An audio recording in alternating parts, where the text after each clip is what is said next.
അച്ഛൻ്റെ അടുത്ത് ജയിലിൽ നിന്ന് ഇറങ്ങിയതിന് ശേഷം ഞാൻ അച്ഛൻ്റെ അടുത്ത് ഈ പറയുന്ന പോലെ ഈ ഒരു വിഷമം ഒറ്റ പ്രാവശ്യം ഞാൻ ചോദിച്ചുള്ളൂ, അച്ഛാ എന്താണ് എന്നെ പാർട്ടി എന്ന പാർട്ടി ഈ രീതിയിൽ ഒരു രീതിയിലും അങ്ങനെ ഒരു സംരക്ഷണമോ സഹായിക്കുകയോ ചെയ്യാത്തെന്ന് ചോദിച്ചപ്പോൾ അച്ഛൻ ഒരു 5 സെക്കൻഡ് നിന്നിട്ട് പറഞ്ഞു, നീ ഇപ്പോൾ ഇങ്ങനത്തെ ഒരു ഇത്രയും വലിയ ഭീകരമായ ഒരു അവസ്ഥയിൽ നിന്നും തിരിച്ച് വരാൻ വേണ്ടിയിട്ട് നിനക്ക് സ്വന്തമായിട്ട് പറ്റിയിട്ടുണ്ടല്ലോ, അത് നീ ഈ പാർട്ടിക്കകത്ത് നിന്ന് ഈ പാർട്ടിയോട് ചേർന്ന് നിന്ന് സഞ്ചരിച്ചുകൊണ്ടാന്ന് പറഞ്ഞു. ആ ഒറ്റ ഞാൻ നേരത്തെ പറഞ്ഞ അച്ഛന് എന്നെ എങ്ങനെ കൃത്യമായിട്ട് ടാക്കിൾ ചെയ്യണമെന്ന് അറിയാം, അച്ഛന് മാത്രമേ അത് അറിയുള്ളൂ, ഇനി അങ്ങനെ ഒരാളില്ല.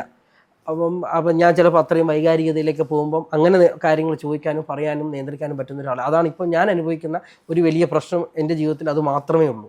ഞാൻ ചിലപ്പം ചില വൈകാരികതയിൽ നമ്മൾ പെട്ടുപോകാൻ സാധ്യതയുള്ളപ്പോൾ അതിനെ നിയന്ത്രിച്ചിരിക്കാൻ ഒരുപാട് ഞാൻ ശ്രമിക്കുന്നുണ്ട്, ഇപ്പോൾ ഒരുപാട് ശ്രമിക്കുന്നുണ്ട്.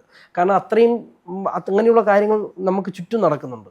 പക്ഷെ എന്നിലും ഞാൻ അതിനെയൊക്കെ പിടിച്ചു കെട്ടി സമാധാനപ്പെടുത്തി എന്നെ തന്നെ സമാധാനപ്പെടുത്തി ഞാൻ അങ്ങനെ പോവുകയാണ്. അപ്പോൾ അച്ഛൻ പറഞ്ഞ ഒറ്റ വാചകം മാത്രമേ ഉള്ളൂ, ഞാൻ ഈ പാർട്ടിയോടൊപ്പം ചേർന്ന് സഞ്ചരിച്ചത് കൊണ്ടാണ് ഇത്രയും വലിയ പ്രശ്നങ്ങളിൽ നിന്നുണ്ടായിട്ട് പോലും നിനക്ക് അതിൽ നിന്ന് പുറത്തു വരാൻ പറ്റും. അപ്പോൾ എൻ്റെ എല്ലാ പരാതിയും തീർന്നു.